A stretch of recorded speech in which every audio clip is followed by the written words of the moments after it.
The intuitive feeling of the personnel cannot be used to detect the anthracite ball press, with higher precision requirements, and the inspectors are required to have rich experience.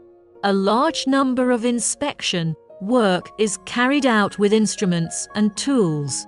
Because the principle and type of instruments and tools are different, it can be divided into general measuring tools, special measuring tools, ball press instruments and meters, optical instruments and electronic instruments. The use of electrical, magnetic, light, sound, heat, and other physical quantities through the workpiece caused by the change to detect the technical status of the ball press.